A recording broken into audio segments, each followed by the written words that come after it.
We might think this meme pose, no? Maling pag-ibig. What a humor. What a humor. I love this kind of humor in FB, and other social media platforms. Nagpapakita po yan na tayo very creative po tayo when it comes to our minds. So, palakpakan natin ang Panginoong Yesus na nagbigay sa atin ng ating minds. Okay? But you know what? In every memes, sabi nga nila, mema post lang. Mema post lang. No? Alam po ba ninyo, bawat memes, meron po tayong mapupulot. Like this one, maling pag-ibig. Ang naman, ano. So, it's nakakatawa, especially when just got open my account sa FB and then seeing this. Oh, I really got to save this and put this on my thumbnail for my coming YouTube video. Kako kasi tamang-tama po, no, sa ating pag-aaralan ngayon. Can I ask you to please pull out your Bibles for a while dahil ito po ay matatagpuan po natin sa 1 John chapter 2, tatlong talata 15 to 17. Again, 1 John chapter 2, mga talatang 15 to 17 sa salin ng The Living Bible. Okay. So, alam po ba ninyo ang Panginoong Hesukristo nang siya po ay tumating dito sa mundo, no? Dito sa planet Earth na kanyang create. Ang kanyang pinaka-purpose, pag-ibig, di ba? So, siya ang susi para tayo makapasok sa langit. You know what? Ayan ang pinakamalaking pag-ibig kung ito po ay ating susumahin sa kanyang kalahat-lahatan. Ano? Dahil ang pag-ibig ni Jesus, yan ang pinakasukatan ng pag-ibig ng Diyos sa sangkatauhan. Alam naman po natin yan. For God so loved the world that He gave His only begotten Son, mahangin po sa labas, that anyone who will believe in Him will not perish but will have everlasting life. It's so clear in that verse. For God so loved the world. Yung so intense na intense yung pag-ibig ni God the Father sa atin. To the point na yung kaniyang anak, ang Diyos anak, God the Son, pinadala niya para mamatay sa krus ng Kalbaryo para sa mga taga-planet Earth. Kasi alam ni Father God, ang planet Earth evil, bad. So, sabi niya sa anak niya, bumaba ka muna sa space, anak, no? Planet Earth. Go to planet Earth and, save them. Diba? Kaya, anyone who believes in Jesus will have eternal life. Okay? So, ang planet Earth talaga doom. Diba? Doom to gloom. Yan. Talagang papunta ng hell. Dahil nagkasala ang mga unang creatures, no? Ang kanyang unang mga creation ni Father God na si Adam and Eve na ating unang mga parents. At alam naman po natin ang buong story sa Garden of Eden. Sabi, kainin mo lahat, ninyo lahat, wag lang yung pinagbabawal ko. At kinain yung pinagbabawal dahil sa magandang ahas na nanukso sa kanila. Nagpadala sa tukso, nagpadarang sa tukso, at ang ending kamatayan. Pag sinabi pong kamatayan, ibig sabihin po niyan, yung pinakakonsepto ng kamatayan ay pumasok na. Tanungin ko po kayo, nung kinain po ba nila yung pinagbabawal na bunga, agad po silang nategi, natigok? Hindi po ba? Si Adan nga, umabot ng 900 years. In fact, napakatagal po no kung susumahin. And yet, namatay pa rin. So, ayan po ang kamandag ng kasalanan, kamatayan. Pabuhay ka man ng matagal, mamamatay ka rin. Dahil sa kamandag nga po nitong kasalanan. Okay, so, ang pag-ibig ng Diyos, dito po pinakita, no? The God of gods, yan ang pinakamaganda. The God of the universe, the Lord Himself, the Lord Jesus Christ, became a human being at naging pinakapangunahing bisita sa planet Earth ng 33 years. Pero sabi ng Bible, dumating siya sa kanya, sa sariling kanya, pero tinanggihan siya ng sariling kanya. Siya ang nag-create ng planet Earth, dumating siya sa sariling kanya. Siyempre, yung sariling kanya roon, ito yung planet Earth. Pero tinanggihan siya ng sariling kanya.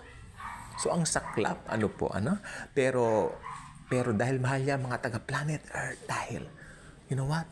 Mamamatay siya sa krus ng Kalbaryo para sa ating mga taga-planet Earth. Yan ang pag-ibig na hindi kayang tumpasan. Ngayon, ano naman po mangyayari pag naniwala ang isang taga-planet Earth sa Panginoong Hesukristo? Sabi ng Bible, magkakaroon ng life everlasting. Yan. Buhay na walang hanggan. So, wag po tayo magsasawang makinig ng mga preaching about Jesus.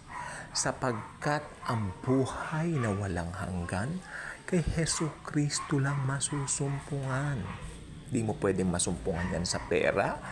Dumami man ang pera mo, makapagkamal ka man ng salapi. Kung si Hesukristo ay hindi mo kilala, walang kakwenta-kwenta ang iyong buhay. Dine sa lupang babaw, di ba? Ang tanging meaning ng buhay ng tao ay walang iba, kundi ang King of Kings and the Lord of Lords, the God of the universe, the God of the Milky Way, the God of the galaxy, the Lord Jesus Christ Himself. Kaya, ang problema, pasok tayo ngayon dito. Paano mo masasabi na maling pag-ibig? Ayun. Siyempre, alam naman natin, kapag kami nangangalo na, nakikipagtalik sa hindi nila asawa, gumagawa ng mga kababuyan and all that, you know? Yun ay maling pag-ibig. Pero, kapag ang isang Kristiyano, makinig po sana tayong mabuti, kapag ang isa pong Kristiyano ay meron pong nangunguna sa kanyang puso maliban sa Panginoong Hesukristo, I think nasa maling pag-ibig siya. Okay, nasa maling pag-ibig siya. Okay? Yan po ang buong katotohanan. Okay? Hindi po ako nagsasabi niyan. Ang banal na kasulatan na siya po nating tutunghayan. 1 John chapter 2 verses 15 to 17 sa salin ng The Living Bible. Ganito ang nakatala. Sabay ganun eh. Okay. Stop loving this evil world and all that it offers you. Malupit. Stop loving this evil world and all that it offers you. For when you love these things, you show that you do not really love the Lord. Ganun naman pala. Siyempre may parang, di ba, gusto ni talaga ni Jesus. Mas maganda talaga pag si Jesus lang. Di ba? Walang kaagaw. Ganun. Okay. For all, makinig po sana tayong mabuti. For all these worldly things, I love the Living Bible translated this way. The Living Bible is an almost perfect translation for me. For all these worldly things, these evil desires, the craze for sex. Binanata ng Living Bible yan, ha? The craze for sex, the ambition to buy everything that appeals to you. You know what? The Living Bible put it to the top. Wala na akong masabi sa salin na to. Perfect. Ano? Sabi niya rito. Ulitin ko yung 16. Talagang naman, wow, pagsalita ng Diyos, kinikilig po talaga ako sa pagbasa. For all these worldly things, these evil desires, the craze for sex, the ambition to buy everything that appeals to you. Okay, tumigil muna tayo doon. Ano po ba yung mga things that really appeals to you, especially right now? Christmas, the birthday of the God of Gods, is approaching.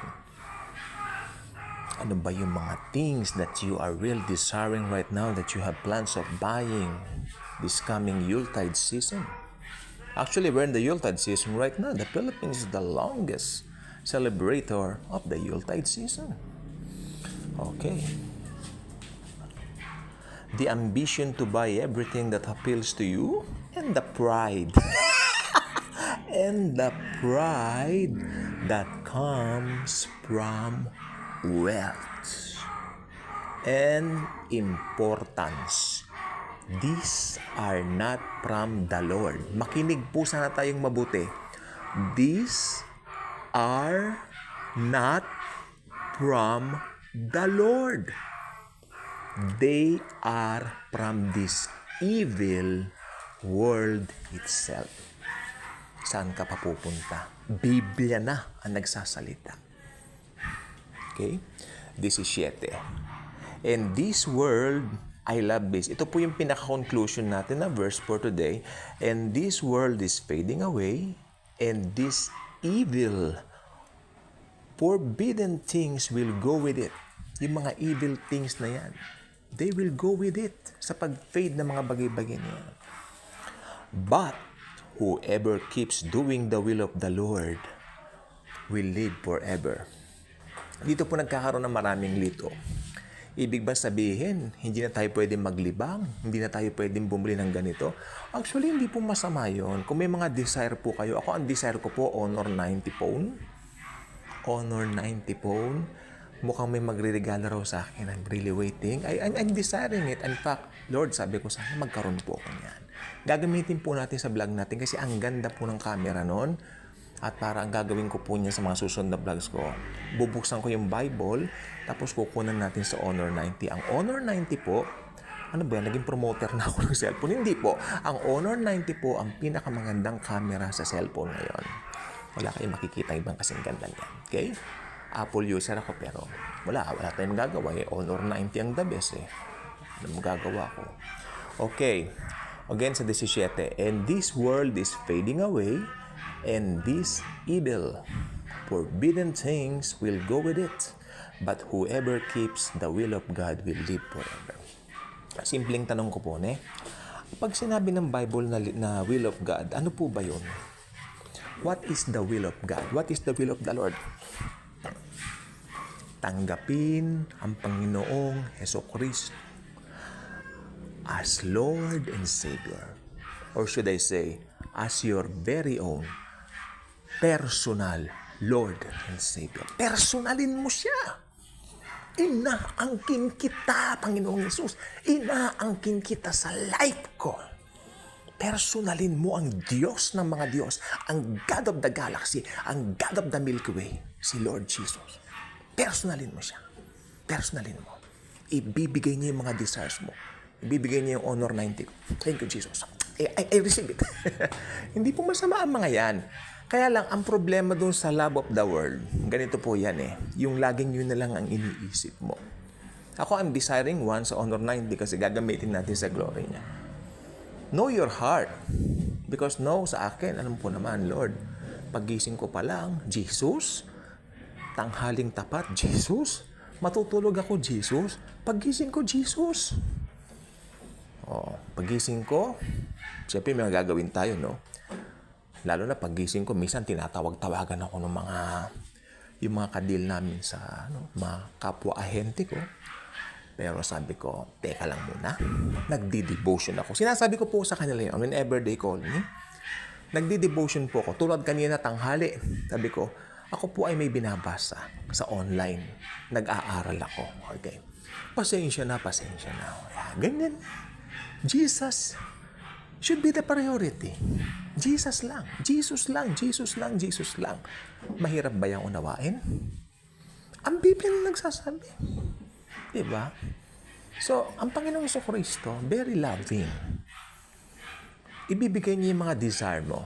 Tandaan niyo, seek first the kingdom of God. And all these things shall be added unto you. Kaya kung hindi ka pa nakasubscribe sa channel na ito, I invite you to do so. Click the notification bell, share this video, share the wonderful love of the God of the universe and the galaxy, the Lord Jesus Christ. Thank you, and Jesus truly loves us all. Thank you.